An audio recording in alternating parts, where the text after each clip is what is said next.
Today, we're going to talk about a very simple shoulder movement that can actually become a little bit complex, and it's the lateral raise. We're going to talk about how to perform the lateral raise, what muscles it's working, and how to improve it based on different variation choices that might make more sense for you and your specific anatomy. Most people, when they perform the lateral raise, they believe that they stand upright, arms extended, and raise their arms up and down like this.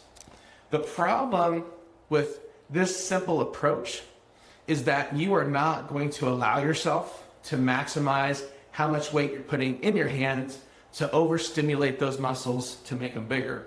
So the thing about it is that when you perform the lateral raise, you don't want to just have stiff arms and raise them up top to like shoulder height.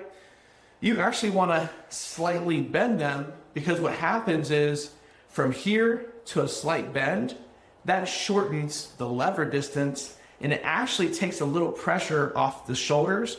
So now you can kind of get your elbows involved to help spread out the weight a little bit easier. Now, I'm gonna bend my elbows a little bit. Okay, I'm gonna brace my core, have my knees bent slightly just to be prepared. And when I raise them, I'm imagining that I'm leading with my elbows and making sure that my wrists aren't moving backwards. But again, raising my elbows and getting them to shoulder height and then back down. I'm actually gonna turn my body a little bit so you can see. So again, bent elbows, I'm trying to bring it beside the body, slightly in front of the body. I'm trying to lead with my elbows. Now, when I say leading with my elbows, that makes sense to me.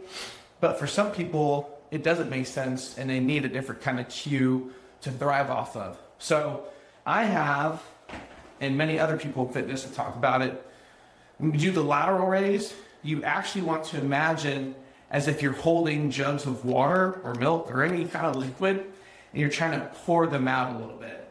Because when you imagine pouring out that water or that liquid, it actually allows your elbows to be more elevated, which is going to cause a specific muscle group to thrive the most in this situation. And that's going to be the medial deltoid. With the shoulder raise or lateral raise, the biggest muscle you want to work on is the medial deltoid, okay? Not the anterior, which is the front, and not the rear, that's the back, but the middle one right here that doesn't get a lot of attention in a bunch of different movements. We usually exist forwards, backwards, up and down, which corresponds to my front deltoid or my rear deltoid. You don't get a lot of love with the middle deltoid.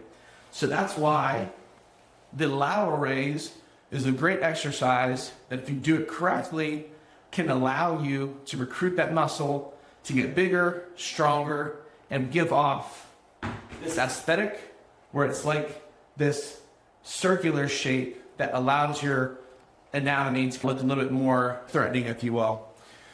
But some people who do the shoulder raise have problems with their shoulder joint, and they don't love that movement a lot, so they need to do other movements to help that middle shoulder muscle grow even more. So one thing I've suggested is that maybe you can lean this way, holding the weight and trying to raise it that way.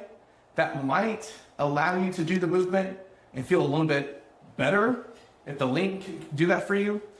But another exercise I like to do is the dumbbell upright row.